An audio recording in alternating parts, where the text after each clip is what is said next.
की शुभकामनाएं, बधाई। अभी बातें समय बहुत कम समय में 5 मिनट में बातें रखना है, तो मैं अपनी बात थोड़ी संक्षिप्त में रखने का प्रयास करूंगा। साथियों, अभी वर्तमान में जो सरकार बैठी है उस सरकार की बात करने में आया हूं।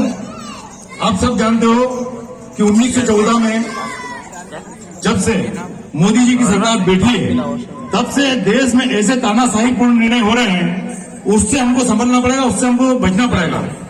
क्योंकि इतिहास में आप देखोगे तो कभी भी आदिवासी कभी किसी गुलाम नहीं बना।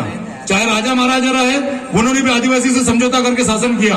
उसके बाद अंग्रेज आए, अंग्रेज भी किसी भी आदिवासी क्षेत्र में नहीं घुस पाए। लेकिन हम अब तलवार के दम पर लड़ाई नहीं लड़ सकते, तीर कमान के दम पर लड़ाई नहीं लड़ सकते। अब हमको लड़ाई लड़ना पड़ेगी तो कलम के दम पर लड़ाई लड़ना पड़ेगी, और कलम का हम सबसे कमजोर है। हमारी शिक्षा सबसे कमजोर है, तो शिक्षा वाला हथियार है, जब तक हम उपयोग नहीं करेंगे तब तक कुछ नहीं होगा। बाबा साहब भीमराव अम्बेडकर ने कहा है कि आप सबसे पहले शिक्षित बनो, उसके बाद संगठित हो, उसके बाद संघर्ष करो। यदि हम आज संघर्ष करने चले गए तो हमको दबा दिया जाएगा, कुचल दिया जाएगा। साथियों, अभी जब से केंद्र में मनमोहन जी की सरकार थी, उस समय बहुत से ऐसे निर्णय हुए हैं जिससे हमारे आदिवासियों का कुछ भला होने लगा था। जिसमें वन अधिकार अधिनियम जो कानून लागू हुआ है, आज वन अधिकार अधिनियम कानून 2005 में संसद में पास होगा और 2006 में लागू हो गया। लेकिन आज उस कानून की दुर्गति क्या है, आज भी कई भी दावे आपत्ति आज भी पेंडिंग है। आज तक जो बात नहीं कराई उनको आज तक उनके वन अधिकार के अधिकार पट्टे नहीं मिले। उसके अंदर बहुत सारे पेच फंसा दिए, नए संशोधन कर रहे हैं। अब उस पर जाएंगे, बहुत डीप हो जाएगी।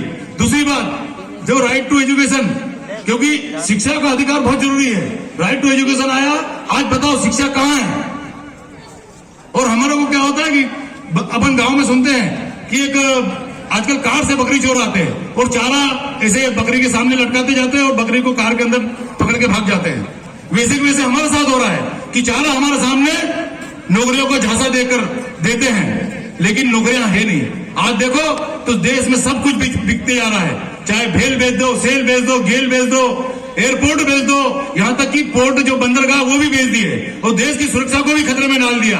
साथियों, आप जानते हो देश की सुरक्षा 2 जगह से हो सकती है, या तो देश विदेश से कोई भी भारत के ऊपर हमला या भारत के ऊपर कोई चीज आ सकती है, तो उसका रास्ते 2 ही है, या तो बंदरगाह से आ सकती है या हवाई जहाज से आ सकती है। आपने देखा कि बंदरगाह को भी बेच रहे हैं, मुद्रा पोर्ट अडानी को बेच दिया, रेलवे बेचे जा रहे हैं, अंबानी को बेची जा रही है।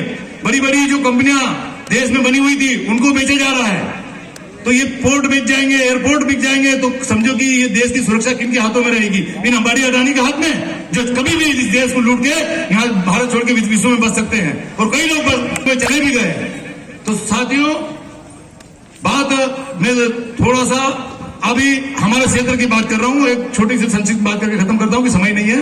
अभी हम सुन रहे हैं कि केवड़िया से लेके बड़वानी तक क्रूज चलेगा नर्मदा नदी में, और उसका एक प्रोजेक्ट, उसकी एक प्लानिंग चल रही है, उसका सर्वे भी होने जा रहा है। और सुनने में ये आ रहा है यहाँ तो राजघाट या चरणखेड़ी गांव में मेघनाथ घाट कह रहे हैं जिसको, वहां से क्रूज का स्टार्टिंग पॉइंट होगा और केवड़िया तक जो मूर्ति बनी है वहां तक इस क्रूज को जाएंगे और उसमें पर्यटन क्षेत्र को, विकास को बढ़ावा देंगे। ये उद्देश्य सरकार का।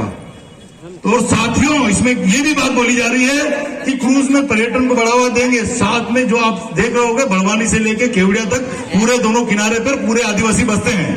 उन आदिवासियों को ही संस्कृति को, पर्यटकों को दिखाएंगे, वहां पर्यटन को बढ़ावा देंगे, वन्य प्राणियों को लाया जाएगा और लोगों को उसको दिखाया जाएगा।